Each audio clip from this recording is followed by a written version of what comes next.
I believe, am I not allowed to talk without being interrupted? You tell me what the policy says, and I'll argue with you if you'd like. Thank you very much. Then, do you mind if I continue? Thank you. Many people, like myself, and yes, guess what? Not only am I in the media, but I'm in the marketing business, I'm in the wedding business, I'm in many businesses.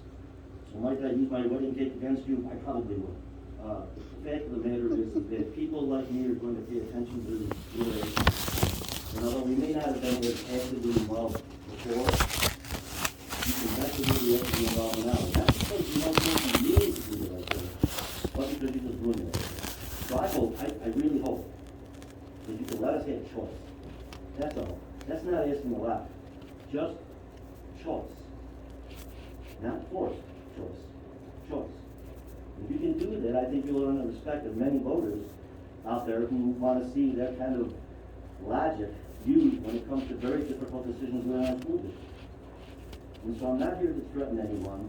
What I'm here to say is that as a business person, as a taxpayer, and as someone who has not always stayed as astute to school board policies as I should, you have our attention now, especially when it comes to our children, and especially if you think you want to mask them together. So thank you for letting me have the time.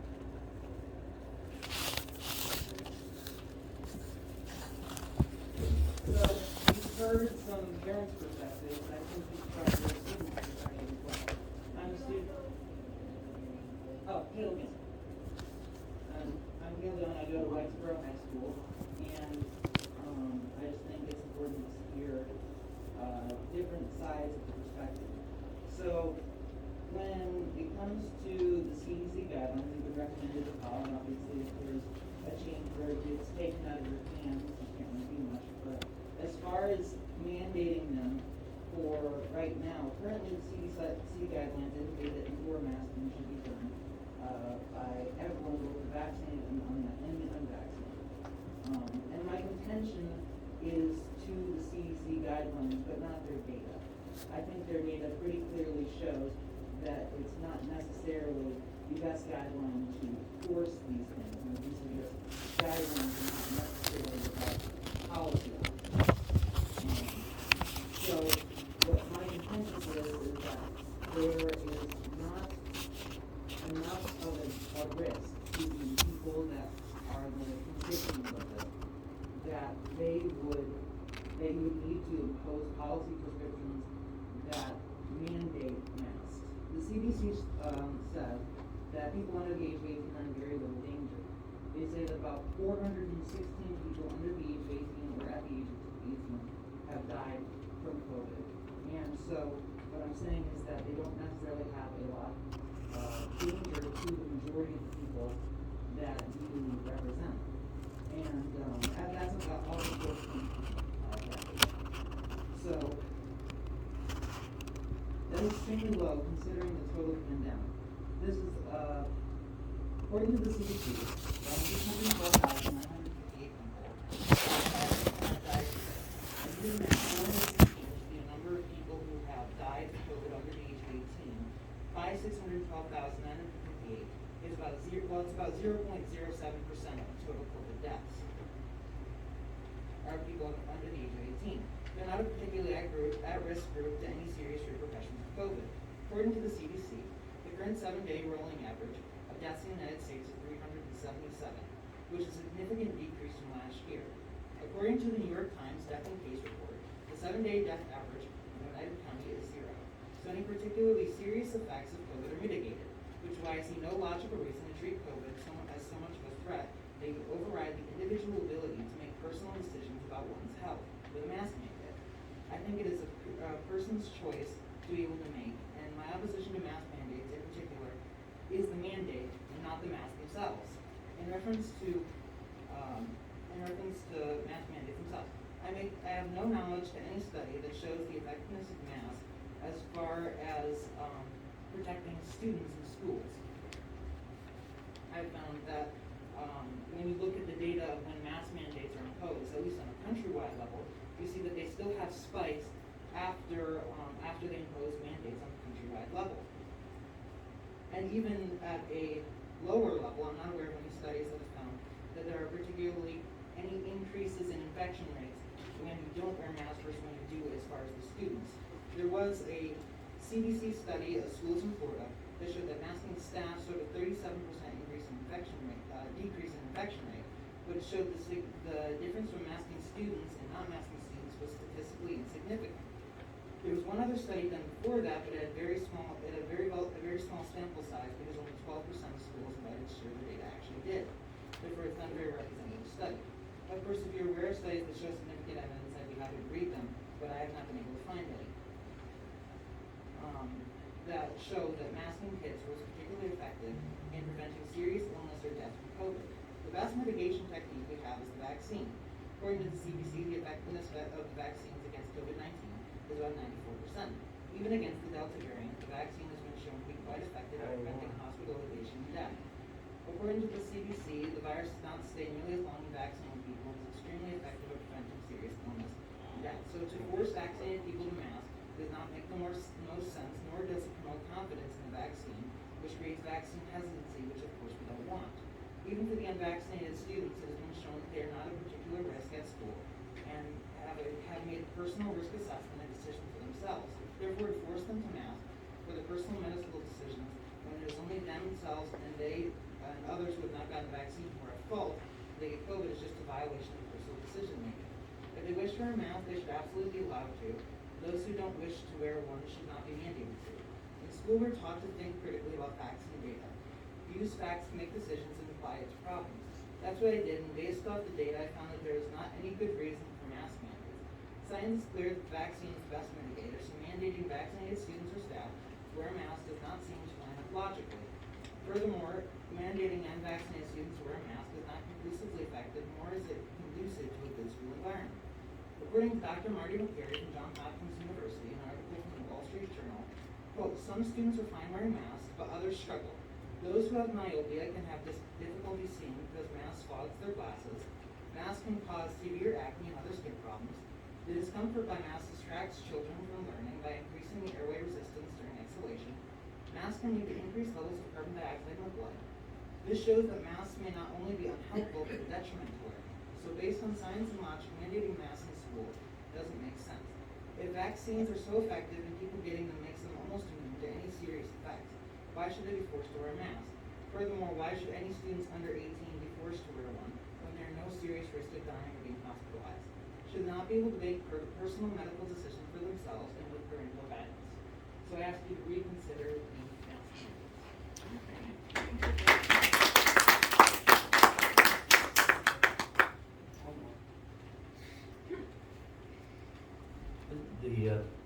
Before we start, the comments are getting a little lengthier than normal, so if we can try to limit ourselves to, 3 to 5 minutes. Let's start it on. Let's go. I'd like to ask the board a question. The CDC guidelines, are you obligated to do what they're doing, or do you get to adjust what they're suggesting? Do you get to vote on it? The CDC guidelines are not binding upon school districts. However, when the state education department directs schools to develop plans based on that guidance, then there is an obligation on the part of the school districts to be using those in the development of the plans. So the CDC guidelines by themselves are not binding. The health department typically last year was taking the guidance and applying it to the state. And then local health departments were applying it to their localities. But absent any guidance, the commissioners of both the education department and the state health department have directed schools to use that guidance in the development of their plans. And they certainly have regulatory authority over school districts and their conduct with matters of public health, that being the state health department, and certainly the state education department with regard to K-12 schools or P-12 schools for that matter. Can you independently make your own decision on whether the kids have to wear a mask or not, independently from what you just said, that long answer? Which was a nice answer. Right, well, what you're hearing is that the decision is being left to local school districts. But So you can make your own decision right here in this room. However, if school districts are directed by the Commissioner of Education to use the guidance from the CDC to develop their plans, I would say that it isn't as wide open as one might believe when you read that it's left to the discretion of local school districts. Because if both agencies are saying, develop your plans based on this guidance, certainly our response has to be developing plans based on the guidance. Are you aware of any other school districts that are forcing children to wear masks? I can't speak Or on are they all, behalf. are they, Gloversville School. Yeah, I know there are other schools in the region. that's what I was asking, you Yes. know, now you do know. Well, that there's no, that's not other what I'm schools. saying. I won't speak for the finality of their plans, but I know that there are school districts in the region that are considering the same. So whether or not they actually are going to do it, so it's certainly not me not answering the question as much as it is me not wanting to speak on behalf of another school district. But I can tell you, I know they're considering. Did this board consider the psychological problems that these children can develop with these masks? When we developed the plan, we looked at a range of data, including the information about mask wearing and some of the negative impacts that may occur. But again, when you look at the rates of transmission that we're seeing and the increase in the number of children who are now contracting COVID, we have to look at the entire picture. Did you look at the entire picture, that young lady, did you look at the statistics on these masks? I mean, did you do any research on that, to see how they don't work? I mean, if you have a level 3 mask, tightly fitted, it works. You know this one doesn't. Yours doesn't. I mean, yours doesn't. Right. Mine's not. Well, yours doesn't. I just went from what a doctor told me. I'm not a doctor. And yours, Of course not. I didn't even know you were speaking when you were speaking to the other mask on. That's what happens with these kids. And a lot of them can't hear the teachers, but did you do that research? We looked at data from the state, we looked at data from the CDC, and if we cannot. But they can be wrong. Well, They've in been what- wrong through the whole thing so far. Well, in what ways, like I said, they've been In wrong, what ways? because if In we what are. ways? Let me explain to you some other ways. Remember they used to have to spray golf carts and everything in the beginning? They had to spray everything. Remember they had to do that? Were they wrong? Dr. Yeah. Henderson, were they wrong? I would say I in wanna that know. case, they were, out of an Yes, I'm abundance of asking you caution. directly. Were they wrong? Spraying golf carts, all these carts, everybody had sprays all over the place. But did you know I knew right away that they were wrong? No, I did not. Because I took the course Jay. when I was in dental school. So are you Did you gonna, miss that course? are you gonna talk over me or are you gonna answer my question? Go ahead. I'll answer your question. That's all right. Okay, just, I'm not talking over you, so you should talk over me. As long as we have that straight. When this started, people were unsure of how it was transmitted. Was it droplet? Was it respiratory? Was it contact? So in the beginning of this, a lot of people were doing things like wiping down carts, wiping down groceries, wiping down desks. Now over the course of this pandemic, we've learned we probably don't need to do that because the transmission isn't necessarily because of touching something. Now, does that mean that I stop washing my hands between patients? No. Does that mean that I stop using hand sanitizer when I go into public places? No. It doesn't mean that I wipe down all of my groceries when I bring them home? No. Things change over a period of time. So that's exactly what happened with that. This district, I'm sure, is gonna continue to clean as they have been, because you're not just trying to prevent COVID in the school district, you're trying to prevent other things as well and keep kids as healthy as possible. One of the reasons why people are recommending mask mandates is exactly for that reason, so that we can keep in-person learning going. You don't have to worry about quarantining as many patients because the transmission rate is so high in this area.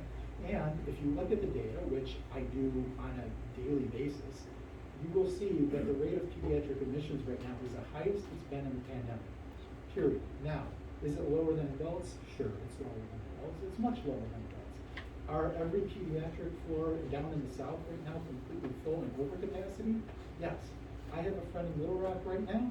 Over a third of the patients that are pediatric and admitted in that hospital are in the ICU, and half of those kids are ventilated. And They have to- while Well, you know, our- ventilation I'm sorry, doesn't what was work, it that? kills people. Vacuum or what? ventilated.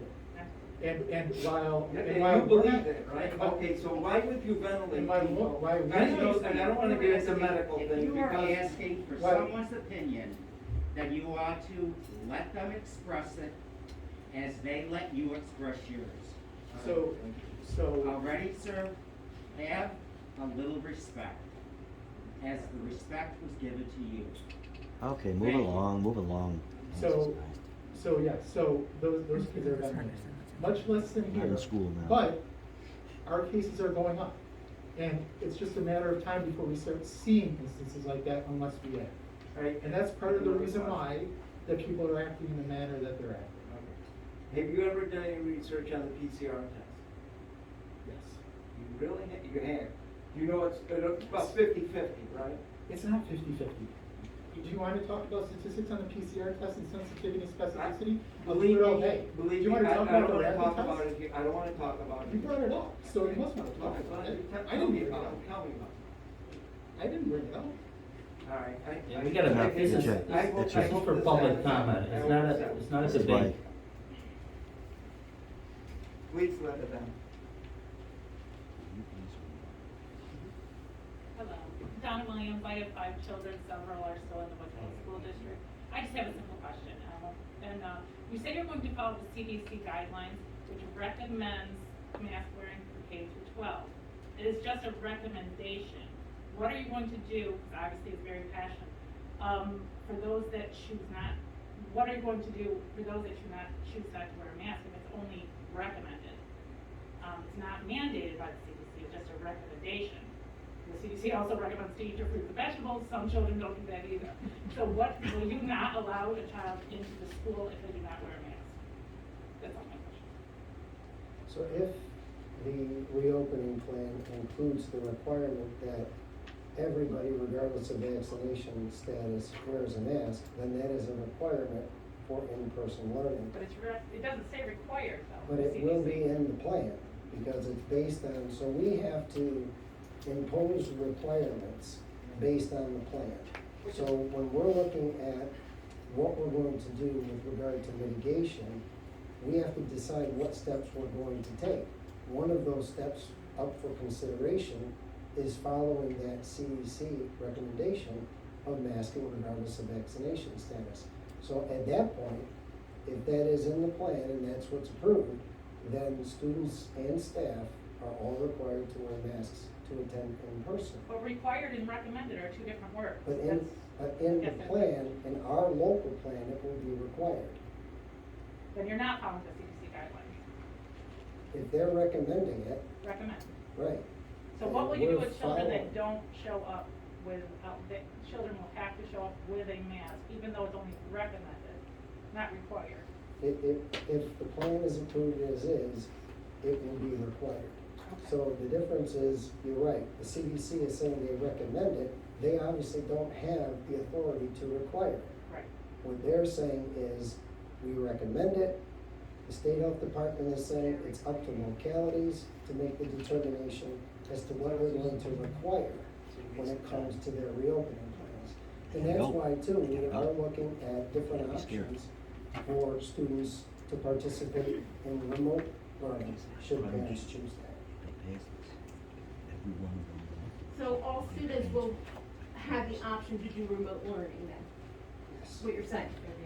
Not, Yes. well, they'll be forced to, because if they don't wanna wear a mask, they're being forced you to go stay to home. school. Requiring them to Not- wear not through masks, then they're BOCES forced to though, right?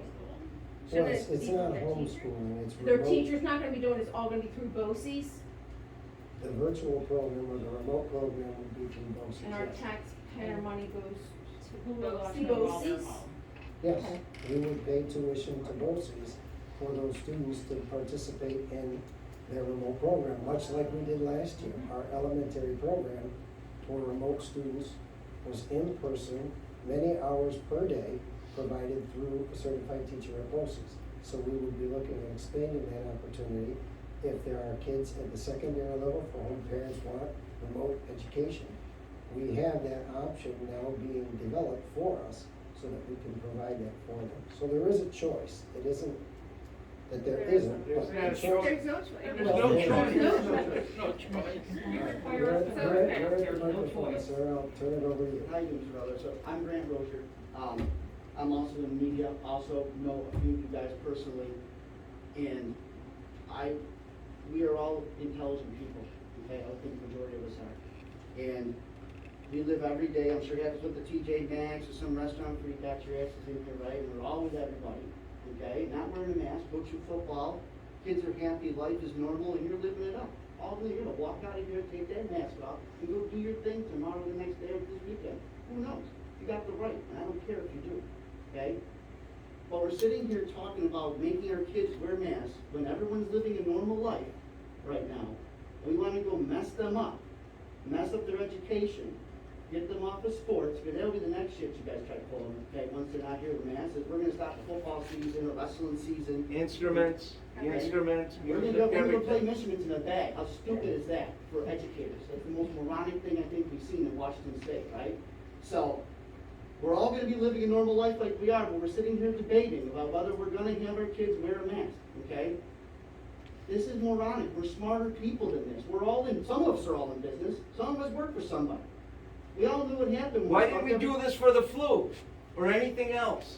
So, we all work and run our businesses. We know what happened when things got closed down and things were hard. We all thank God made it. People walk through our businesses. We're all happy again. We're living a hunky-dory life. We go on a vacation. You're drinking your beer and goddamn boat up an old porch and hanging out and having a good time. Nothing wrong with that. That's what I want us to do. But this is stupid. To be sitting here debating whether we're gonna put masks on our kids. My kids are 11 and 8. They ain't wearing no goddamn mask in school, okay? They're stellar students, stellar athletes. You better hope they stay in your goddamn school district, okay? I coach with you guys. I put a lot of effort too into our sports. I went through the sports program, okay? This is not healthy for people, point blank. I got sick by a 2.5-year-old nephew of mine, okay? He was fine. My kids had a rash for 2 days. I was sick for 4 days. Some people dropped dead. I feel very bad for them, that their immune system couldn't handle it. Most people can, and they know this. We've been wasted our time already with this, okay? You are motivating a lot of people. I got more time, and I need more time to spend with my kids and my family. But if I gotta sit here and either run against you guys, break your balls on the radio, do something, this is messed up. And not just you guys, the politicians want the whole goddamn tree. Okay? I'm young, I got a lot of energy, and a lot of time to go towards good things. I'm not gonna let my kids have this happen. I'm not gonna let it happen to my friends and family. I'm not a stupid person. I went to school with John. He's a good kid. I'm a good kid. I don't think this gentleman back here, that I know quite well, is a bad guy. We may disagree, but we can all make our own choices. If you want your kid to wear a mask, wear one. I could care less. I feel bad for him, honestly. But I'm not making my kids wear a mask. This is moronic. For you to be wearing a stupid mask here, you just walked out of a damn restaurant and half an hour ago. This is moronic. Who's ever thinking of this policy? And enough is enough, because we're not gonna take it no more.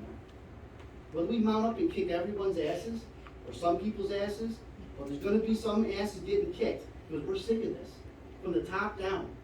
We like you guys. I like no issue with you guys. I'm not a bad guy at all. In fact, I can be your best friend, but I definitely want to get good choices done for the right thing. If people are dying left and right from a disease, you think I want to get it? Think I want to kiss you and get your goddamn disease? I'll stay away from you and stay in my house. But right now, we've lived through it. We understand we can function as a society. We need to learn and be smart to function as a society and keep things going. If your kid's sick, keep them home. If he's got COVID, keep him home. Okay? If the kid's sick and he's not dying, he's going to be just fine.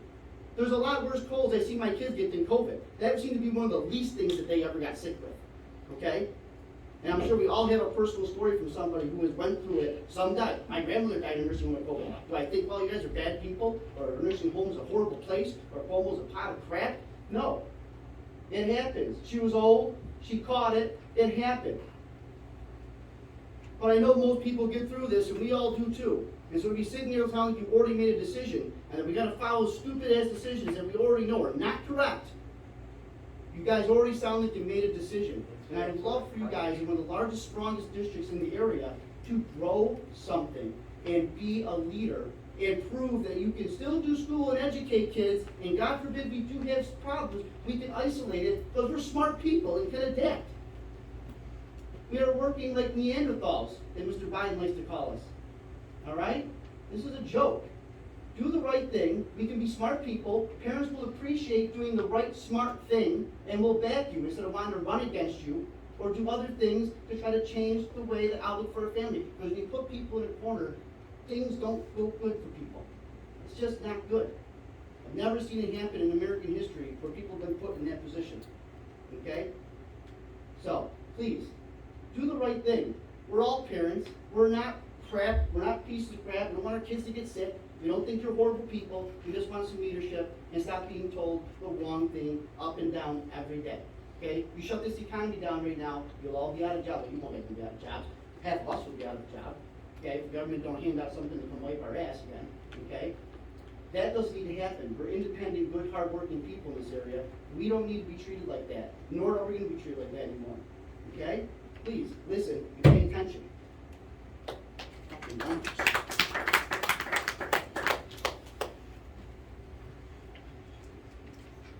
Hi, my name is Stephanie Swanson, and my young daughter is in the second grade. I think one thing we can all agree on is the data is confusing when we work through it. So just going back to the CDC recommendation on the mask, one thing I struggle with as a mom is, when I'm researching, I couldn't find one retrospective study that showed masks reduce COVID transmission in children. What I did find was a lot of studies showing the ineffectiveness of masks and the harmful effects it can cause. So that's something that I struggle with, and I think is why you're seeing a lot more people show up to board meetings, and leaders and politicians now questioning the need for masks when it comes to children. Just to echo some of the concerns that Kelly raised, the first lady that spoke, just all the possible psychological harm and widespread masking could cause. My daughter being young, she doesn't know what a normal school year looks like. They're at that age learning phonetic development. Seeing faces is very important. Learning how to write and read and all of that stuff.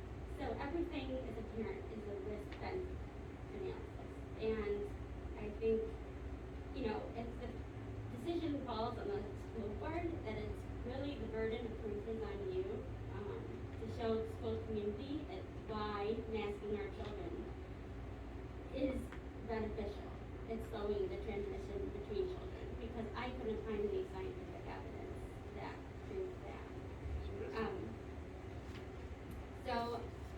I had a lot of things that I looked at, a lot of sources. I'm happy to share them with you. I know you're very familiar with a lot of them.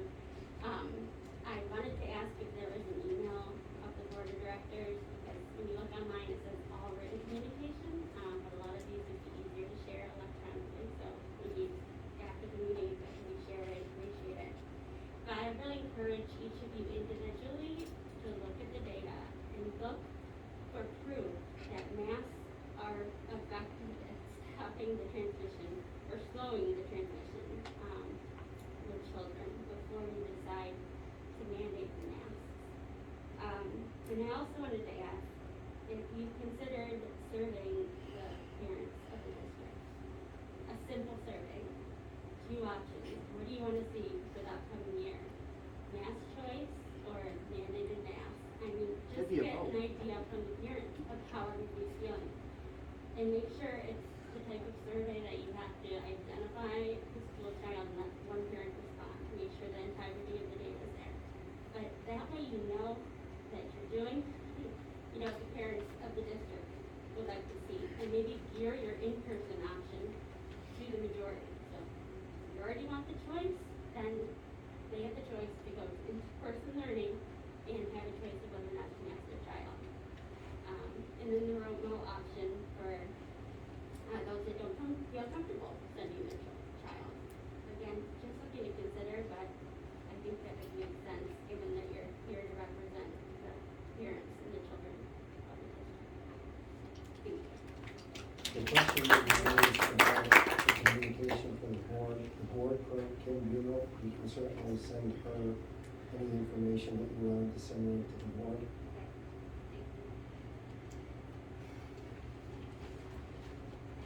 Well done. Well done.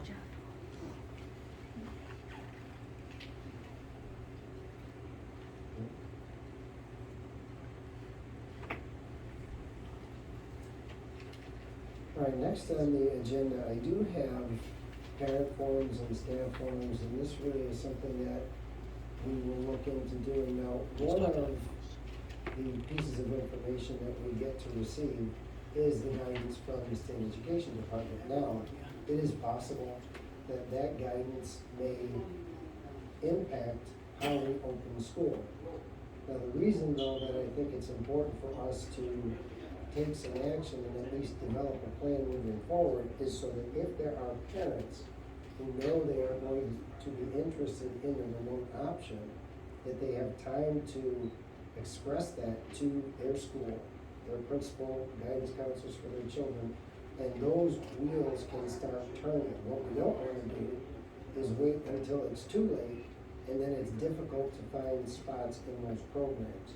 So that's one of the reasons that it's important for us to at least define our course of action, knowing that it can change. It changed last year. It changed on numerous occasions when we had new or better information. So we certainly are open to doing that again. As we open and as the school year progresses, if the data changes, if the recommendations change from those agencies that we are instructed to follow, we certainly can modify our plan. So I just want to make sure that that's clear and understood, just like we did last year. We modified the plan to increase our in-person capacity. And I realize this is a very contentious issue. It's an emotional issue. We understand that, and we appreciate the fact that people are coming to express their opinions. And we want you to know and understand we are not the adversaries in this. Although we may not be looking at something that you are in favor of in terms of the health and wellness of our school community, we respect the opinions that you have. We value those opinions. So we don't want you to think that this is an adversarial relationship. It is not, even though at some point decisions may be made for or against something that people agree with or they disagree with. So I just want to make sure that it's clear that at least from our perspective, it's not adversarial. And I certainly hope that's not the case coming from anybody from the wider school community. We all have the best interests of our children at heart. I have two children who attend the school as well. One is in 6th grade, one's going into 4th grade. So my children will be subjected to the same requirements that everybody else's children will be subjected to. So it isn't that we take this lightly or that we don't understand the positions of parents. Many of us are or were parents of kids in our school system. So we understand that. And I just want to make sure that we all are approaching this from, again, the same place. We want to do what's right for our kids. We may not agree on what that looks like at this moment, but understand that that's what's motivating us, as we understand that's what's motivating you. I have a question for Zach. Let me stand up. My name is Judy Beer. I got 3 kids that went to Whitesboro. I got 2 and 1 graduate. With you saying that about, the mask mandate, if you guys do have a mask mandate, how soon will you let us know so that way we can prepare our children? I know I'm speaking for myself and quite a few others that are in here, that if you do mandate the mask, our children are not going to go to school. So therefore, what do we have to do to have that remote? Like, are we gonna have a time? Like, Yep. What is it, like, I don't want it to be like the next day, like, are you guys gonna make this decision, like, within like the next, like, couple Well, days? we have, for the board's consideration tonight, a reopening plan that includes the masking of all individuals vaccinated or unvaccinated. Now, the board will be taking action on that later in the agenda. If there's more information they need, they certainly can defer action on that item until additional information is gathered. Some of that information might be what comes from the state education department. But if our plan is approved, as is being recommended, parents will be informed tomorrow about this plan and the requirements, And that way there is time for them to elect for that remote option. So we're actually looking at opening that window up tomorrow, having signups for the remote program, who people may want anyway. Whether or not there's universal masking or not, there are still some people who may be looking at that option, like the Commissioner of Education, while not requiring the provision of remote education, certainly encouraged schools to consider. And we are considering it, and we want to offer that because we want people to be able to make the best decisions with respect to their children. So parents will find out as soon as we have a plan adopted, what's in the plan and what the timeline will be for signing up for the remote program. So that could be as soon as tomorrow. Would you consider doing a parent survey before you put the reopening plan up for a vote tonight? That would be something that I could talk with the board about, although, you know, when it comes to the surveys, a lot of times the participation isn't high enough for us to actually gather sufficient data. I know that when we did the vaccination rate survey, actually we were gonna be talking about that tonight, the participation was low. And if we were to do a survey, you know, it would be with the understanding that we have to make the decisions on behalf of all the children. And we know that parents in many cases don't want their children to wear masks. We understand that, so it would not be surprising to find a large percentage of parents who disagree with the mask mandate. But that still doesn't mean that we don't have an obligation to follow that, because we have to look at it as it applies to all children, whereas parents are going to be making that decision based on their child. Now, you're right, as parents and as a parent myself, I feel I'm in the best position to make those decisions for my child. But where that authority ends is when it comes to other people's children. So if the decisions that I make for my child now impact other children, I don't have as much authority when it comes to making those decisions. And that's why the state and the local governments are vesting that in school districts to make those decisions on behalf of all their children. So even if we were to do a survey, I'm not sure that that would change the outcome, because if we found that more parents disagreed than agreed, we still have the decision to make on behalf of all the children. And in doing that, would likely be led to the same conclusion. I feel that that survey that you did with the vaccination, the reason why you probably got such a low rate is because I don't feel it's any of your business if my child's vaccinated or not.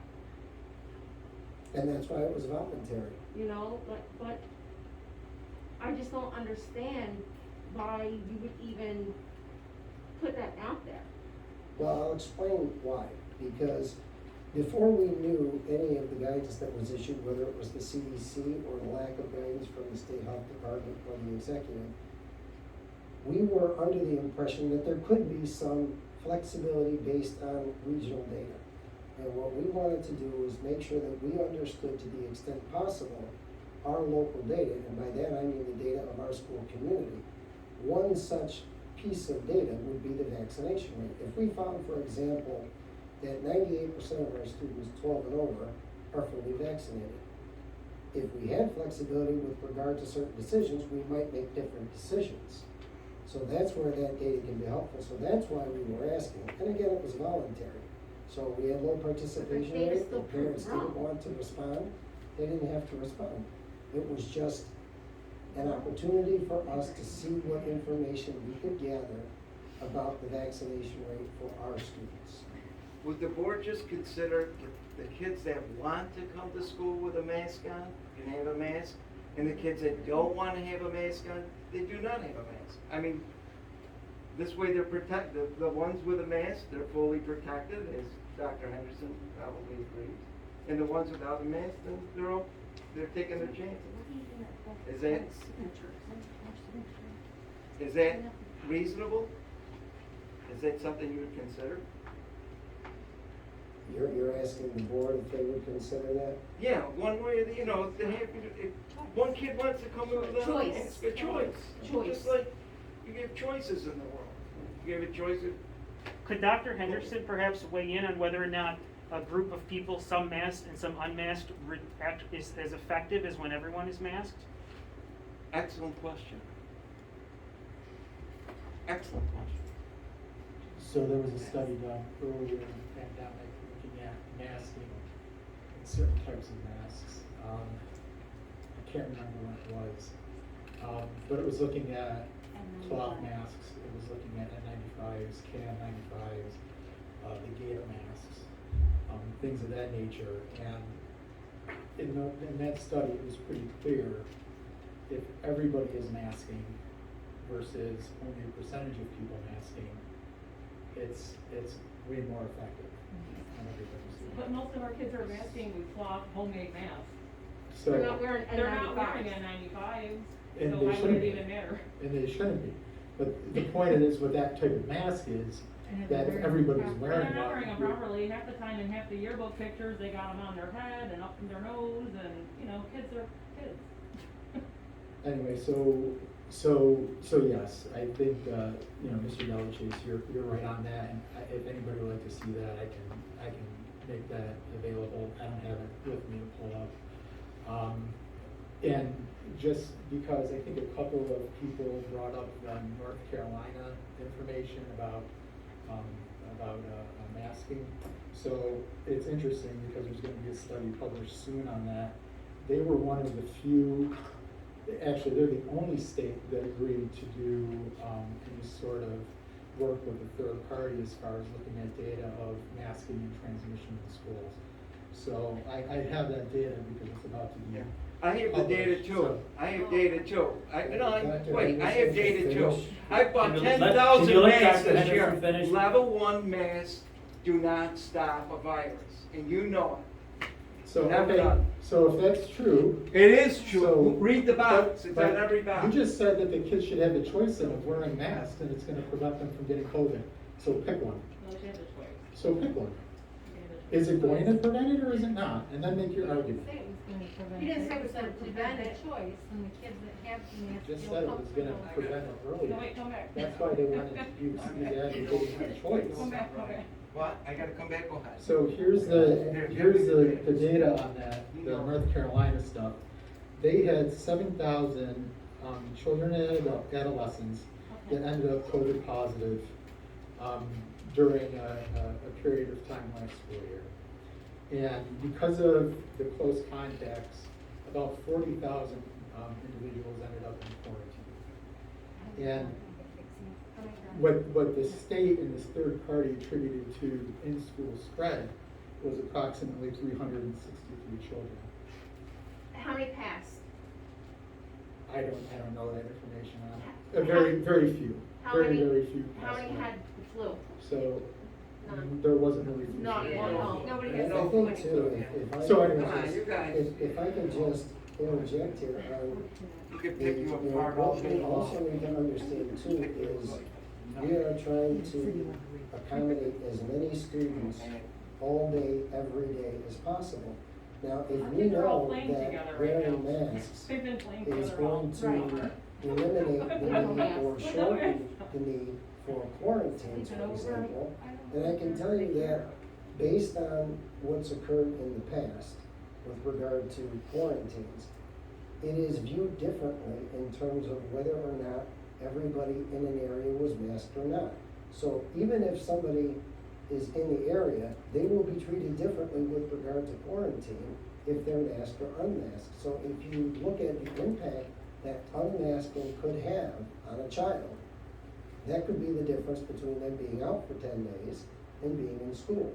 And that 10 days, I would argue, are valuable 10 days that kids need to be in school. So the amount of quarantining, I would suspect, would grow exponentially if we allowed people to wear masks or not wear masks at their discretion. Because all those unmasked individuals would be at much higher risk for quarantine. We know we're going to get positive cases. We have gotten them since the beginning. We know that we're going to have kids on quarantine. We've had that since the beginning. So we, again, have to look at the larger picture and say, how do we keep as many kids in school as possible? And that we think about from the COVID positive perspective, but think about the quarantines. We had thousands of quarantines that were issued last year. We don't issue the quarantines, they come from the health department. So when they say your child is home for 10 days, they're home for 10 days. We can't accept them at school. And if wearing a mask means the difference between having to be quarantined and being in school, I would say there's a definitive advantage there to having the mask on. It would be increasing their in-person learning. So again, we can't just look at if you get it, that's the only consequence. Those consequences can include lengthy quarantine periods for people. We've had people that were in multiple quarantines throughout the course of the year. We're looking to try to avoid those situations and increase the amount of time kids spend in school. May I make a comment? My name is Mary Kratowski. I have two kids in elementary school, a daughter going into 5th grade and a son going into 1st. My son, as a kindergartner, knew nothing about what school would be like. We asked them to wear masks. They practiced it before school, and because we modeled good hygiene and good mask behavior, they see nothing strange about wearing a mask. To me, my little guy learned how to read, he learned how to write, he's bright, he had friends in school. It made no difference to him that he was wearing a mask, or that he had to sit a little bit further away from other kids in his school. I feel very strongly that Dr. Belair and that the board has done everything in its power to keep my kids safe. It is a very emotional topic for a lot of parents. We want to keep everybody's kids safe. It's the most important thing in our lives.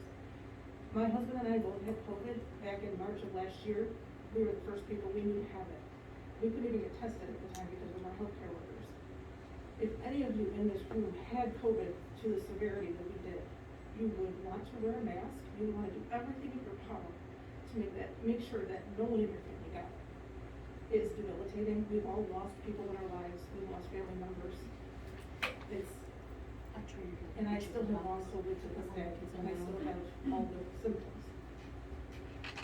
What I'm just trying to say is that I really thank profoundly what you're trying to do for our kids. I feel that in the midst of everything last year, when we were all trying to make decisions and just trying to do the best we could with what little information we had at the time, that the board here, you were the true leaders of everything. We could really rely on you for good information, and we were confident in your decisions. So I am going to move forward into this year, and my kids and I will be 100% confident with whatever decisions you make. I will be sending them to school in masks, and I hope that that's not going to cause rifts between anybody. But my kids will wear masks until it is safe and they are vaccinated. They're just not old enough right now. So I thank you very much for everything that you have done for all of our kids, whether the parents agree with it or not. I do believe that you had our best interest in mind. Thank you. Dr. Bowler, can I just finish my, there was just a couple more things to point out. So, Sure. So 7,000 children and adults were positive in North Carolina. 40,000 ended up in quarantine. 363 cases were believed to be due to in-school transmission. North Carolina had a universal mask mandate last year. So for the people who are looking at that North Carolina data, presenting it to us as though, well, look at the low transmission rate, they wore masks. Now, there are no placebo-controlled, double-blinded studies on masks because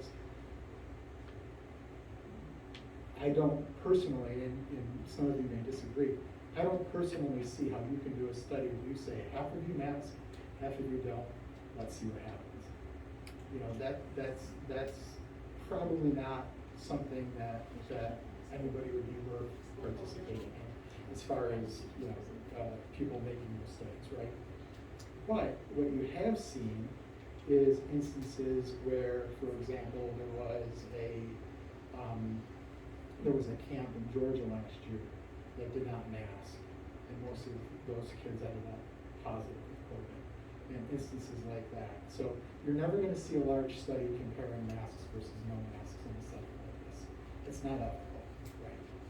But anecdotally, you can look at transmission rate in places where masks were mandated versus instances where they weren't mandated and compare those two. That's the crux of the CDC recommendation. That's what they're looking at when they're saying, you know, we are recommending that you guys wear masks in schools. The situation for me changed, and anybody on the board will you know, say this. I ended last school year thinking that people who were vaccinated probably weren't gonna have to mask in school. Whether people out here agree with that or not, that's what I thought. And I thought, even in the very beginning of July, that's where we were gonna be. But then as soon as I saw what was happening with Delta in the South, it became pretty clear that that probably wasn't gonna be possible. It changed my plans with my own kids for the summer, whether you agree with that or not, it doesn't matter. But it did change my plans with my own kids because they're too young and can't be vaccinated.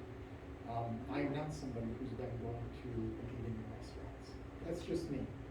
Have I been going to restaurants and eating outside? Yeah. Have I been doing takeout? Yes. I've been doing all those things, but I haven't been eating in restaurants. So, and part of it is because my kids, you know, can't be vaccinated. So, long story short, you're not going to see those studies comparing masked versus unmasked in a large setting like that. The best information we have as far as transmission goes does come from North Carolina last year. And that's one of the reasons why I'm basing my decision and my thoughts on how I feel. That to me is strong data when you're looking at, I think it was at 200,000 individuals in those districts. That is a large sample set with a lot of power. And that's also why I feel like we can be successful in in-person learning and not having a bunch of kids in quarantine, hopefully, with the option that Dr. Lawler is talking about. So that's my spiel. I'm always happy to talk to people about this if you'd like. So, thanks. Thank you. And just one more point, and then I know we have other agenda items. But when we look at the plans that we develop, it's in anticipation of what we expect may be happening. So there is no crystal ball. None of us can predict the future. But what we can do is look at what's happened in the past and reasonably apply those same metrics and anticipate what we're likely to see. Now, if we look at the data and the way it's trending in pediatric patients, and we went from 39,000 cases to 72,000 cases to 94,000 cases in a 3-week time period, understanding that now means 15% of all new cases are in children.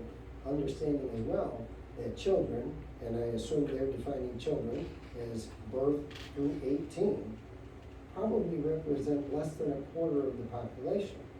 So that by itself increases the significance of 15% of the cases now being attributed to children. Again, K-18, assuming the life expectancy of people, that would be less than 25% of the population. So we look at that data, we look at the local data. When you look at, again, when we opened school on the first day last year, there were 67 active cases in our county. By mid-year, it was over 7,000. We have 215 active cases in the county. Now, if we look, and I understand that there are people who are vaccinated, our county's vaccination rate is extremely low. We've run vaccination clinics and we can't fill 75 appointments. Now, that may be because everybody who wants it has been able to get it. It's their choice whether or not they're vaccinated. But if we look at that as the way to say, well, people aren't going to get it to the same degree they got it last year because the vaccination's out there. People had COVID, they now have this immunity. But again, what we're starting to see with new variants is that isn't the case. So again, there is no crystal ball. Much like sanitizing the golf carts, people take preventative measures out of an abundance of caution because we don't know. So it's safer to do that than it is to not do that and increase risk for children. And that's what we're talking about, mitigating risk for children. So when we look at the data, it's objective. We're trying to take the emotion out of it. We understand it's an emotionally charged topic.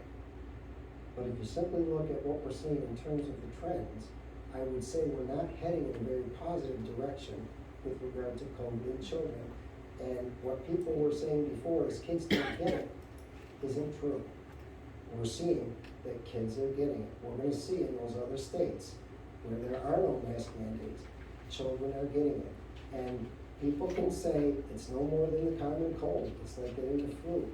We don't know the long-term effects of COVID on people, certainly not on children. We know that for colds, we know that for flu, it's been around for decades. We don't know that about COVID. So again, while it may, at the point of contraction and being infected, be minor in terms of symptoms, in 10 years, there may be some longer lasting impact about which we don't know. So again, we take action out of an abundance of caution, in particular in those cases where we don't know. And believe me, all the experts can say what they want, whether it's the CDC or the State Health Department, we are still learning. There is more to learn about COVID than we already know. And knowing that, we have to proceed as cautiously as we can, because again, we're talking about our children. So, yes. Right, can you guys hear me? Yes. I'm currently sitting in North Carolina, and I'm on the coast. And what I find interesting in the relationship with the data that we share on the North Carolina study, each evening, boards of education are reporting out their decisions regarding mask mandates. And everyone so far that I have seen, whether I agree with it or not, they are mandating masks for all in attendance in the North Carolina public school districts, at least in Brunswick County. Now, on the flip side of that, the governor of South Carolina has come out and said he will not mandate masks in South Carolina schools. But I found it interesting when Dr. Henderson shared the data, even with that data in hand, which sounds like a very low transmission rate or almost no deaths, the state of North Carolina and the governor is mandating masking of all in attendance in the public schools in North Carolina. I just share that because every night I turn the news on, our board meeting is very similar to their very, very contentious situation. But right now, everyone that I view has mandated masking in North Carolina public schools, at least on the coast. Thank you, Dr. Zappa. And so as I was starting to mention before, I do have on the agenda parent forums and staff forums, and as we move forward with our plans and our reopening plans, we will communicate and have forums so that parents and staff understand fully what the expectations are. We will make public the reopening plan, we'll review it. At that time, we will take questions regarding the plan itself. So those communications will be coming. I just wanted to make sure that everybody was fully aware. As you know, we did a number of forums last year for that very reason, so we certainly will be looking at doing the same prior to the school year starting. Next on the agenda, the district leadership team retreat. That is something that we are doing at the end of this week, Thursday and Friday. We have 2 full days of plans for our district leadership team. Much of the time will be spent digesting and understanding the guidance with respect to reopening. We have our school physician, Dr. Elenia, who will be joining us as well. And I should also mention our school physician, Dr. Elenia, has reviewed our reopening proposal and has endorsed that plan.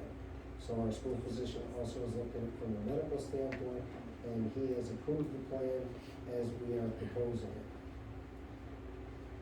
Next on the agenda, I want to mention, we talked a little bit about this before, and I know there's been some communications from some of the community to the board on diversity, equity, and inclusion, and what that looks like and what that means. And I think there are probably as many definitions as there are people.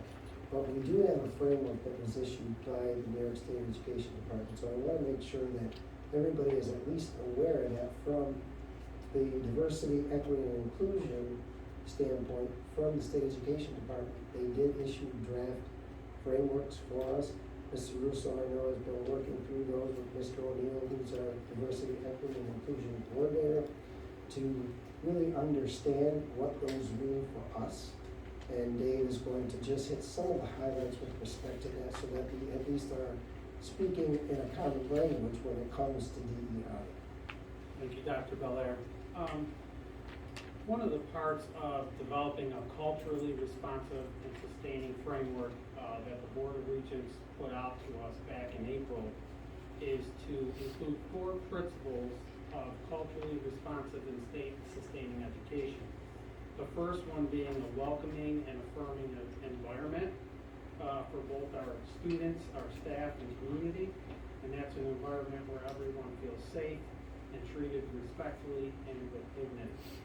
The second principle is having high expectations and rigorous instruction. So providing an environment that is not only academically rigorous, but intellectually challenging, while also considering all the different ways that each of our students learn and providing students with leadership opportunities. The third one is an inclusive curriculum and assessment, providing our students with opportunities to learn about perspectives beyond their own scope, using resources with diverse perspectives. And the fourth one is ongoing professional learning and taking on opportunities that directly impact the learning outcomes for our students. Feel as though, as a district, we've already begun a lot, or we're in the midst of these 4 principles already. We began our last school year working on equity with all of our staff on our superintendent's conference day with Dr. Madden. We've been continuing to offer professional development to our teacher center and other agencies that have helped us with that professional development. We now have my colleague, Mr. O'Neill, who is our district DEI coordinator.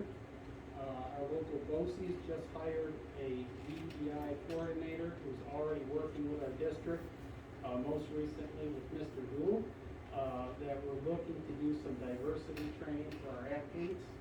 And we're going to continue these conversations, as Dr. Belair mentioned, this coming Thursday and Friday with our district leadership team and through our continued monthly meetings with our administrators and central office.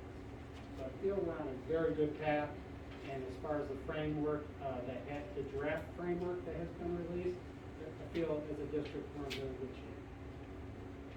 Thank you, Mr. Russo. I'd also like to mention too, with respect to that, as well as numerous other areas of interest in the district, as we develop the 5-year plan, that's something I did want to mention under other, but I'll go to that now and then back to Medicaid, is the progress that we've made on the 5-year plan has been tremendous. We had the team from the University of Albany come and facilitate 2 days worth of training and goal development for all our building teams.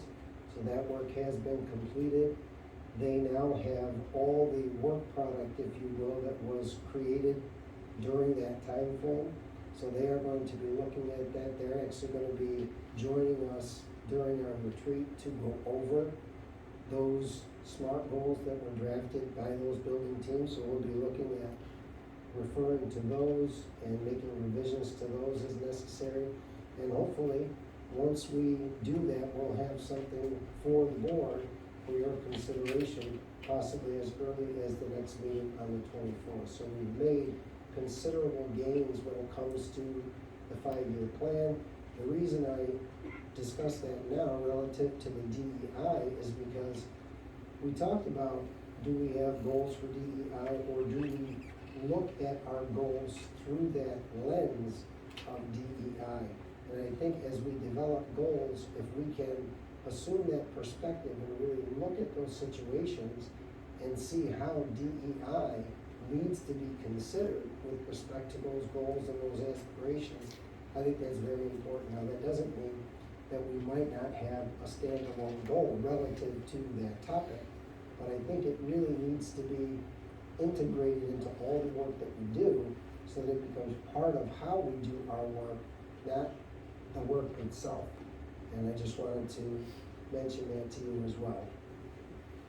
The Medicaid, I did put that on here, and really I put it on here because I wanted to draw attention to this and to give some credit to Kim Udall, who in her former position as Special Education Secretary was largely responsible for the Medicaid record keeping, claim submissions, working with management advisory group, working with different service providers to make sure that we have all the documentation that's necessary to submit the claims. And thanks to her efforts, we've been reimbursed probably somewhere in the neighborhood of $350,000 for the preceding year. And that is no easy task when it comes to Medicaid. I know it, I lived it as special ed director, she lived it more directly in terms of really being the person that was pulling all the information together. So I just wanted to mention that and say job well done, and to acknowledge you for that hard work.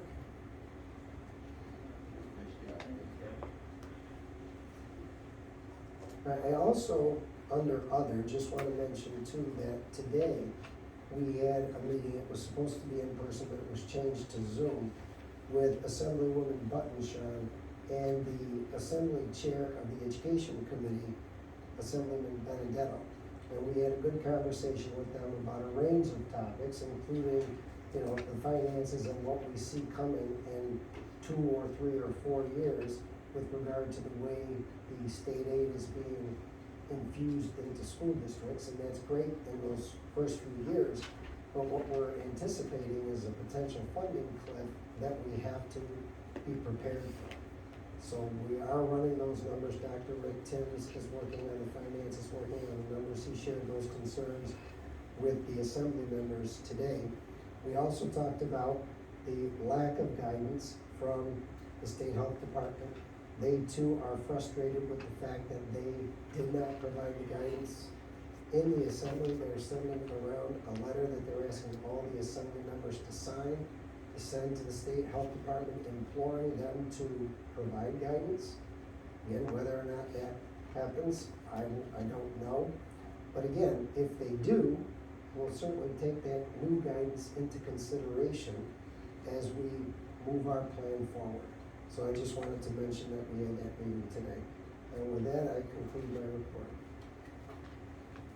Thank you, Dr. Porter. I don't believe we have any old business, do we? New business, contracts and agreements for outside facilities for athletic use for 2021, 2022. Motion by Mr. McQueen, second by Mr. Henderson. Any discussion? All those in favor? Aye. Participation in the Jewel Labs lawsuit. So moved. Motion by Dr. Henderson. Second by Dr. Zacco. Any discussion? All those in favor? Aye. Motion carries. Approval of the secret resolutions is for Harpsville School, I believe. Second. Motion by Mr. Henderson, second by Mr. Shane. All in favor? Aye. Disposal of surplus school buses. Motion by Mr. McQueen. Second. Second by Dr. Henderson. Any discussion? All those in favor? Aye. New York State Retirement Standard Workday. Motion by Mr. Shane. Second by Mr. Henderson. All those in favor? Aye. Request for unpaid leave. Motion by Mr. McQueen. Second. Second by Dr. Henderson. All those in favor? Aye. Adirondack Bank Center contract. Motion by Mr. Shane. Second by Mr. Henderson. Any discussion? All those in favor? Aye. Approval of the 2021-2022 school tax levy. Motion by Mr. McQueen. Second. Second by Dr. Henderson. Any discussion? All those in favor? Aye. 2021-2022 tax warrant. Motion by Dr. Zacco. Second by Mr. Henderson. Any discussion? We all have to sign that. All those in favor? Aye. The initiative agreement for the school special patrol officers. Second by Mr. McQueen, second by Mr. Shane. All those in favor? Aye. The reopening plan for 2021-2022. Motion by Mr. Second. Second by Dr. Henderson, any discussion? Yes. I'd like to make a comment. Geez, I'd like to make a lot of comments. I'm gonna make one. No, make two. One, I find it interesting that these voices, the doctors believe, the meetings prior to the board actually taking discussion on this issue. I think those of you that stay. My second comment is sort of absent in most of the discussion we've heard today so far on math usage. We're focused on students. And I'd like to point out that we also have a responsibility to care for the health and welfare of our staff as well. We have, without any specifics, we certainly have immunocompromised staff members who are in our classrooms on a daily basis. Having one teacher leave the classroom for those sorts of reasons will jeopardize the education of 25, 30 students that may be in his or her classroom. So I think we certainly appreciate the low mortality rate among students, and that's fine to espouse that number as long as it's not your child. But I don't want to lose track of our staff members as well. We have a great responsibility to these teachers and to the others that are in our schools on a daily basis, doing the best they can for our students and our community. And that is why I'm comfortable with the way that we're voting on this bill. All those in favor? Aye. There is any discussion on this? Is the second public comment period? I just have a question. My name is Robin. I have a daughter that will be going to sixth grade, this upcoming year. And first off, I would like to just thank everybody across the board, Dr. Bella, everybody. Thank you very, very much, for everything that everyone has done over this past year. It has been one heck of a year, let's just say that. Although I am for choice when it is regarding the mask mandate, I do respect and will respect, what will be this upcoming year. But my question is regarding the vaccines. Will the school be mandating vaccination for the children or their staff when either it's FDA approved or all children are eligible for the vaccine? It's probably a little too early to really know the answer to that question. I mean, we've heard recommendations. We know that our exiting governor has stated that school districts should require all staff to be vaccinated or submit to weekly testing, but that really was grounded in no authority, because I think we're too early in this process to really know if that's actually going to happen. Again, we look at certain vaccinations that are required for students, but those are vaccinations that have been around and in existence for a long time. So that's a different set of vaccinations. When we look at what might be required, and certainly Dr. Henderson, I don't need to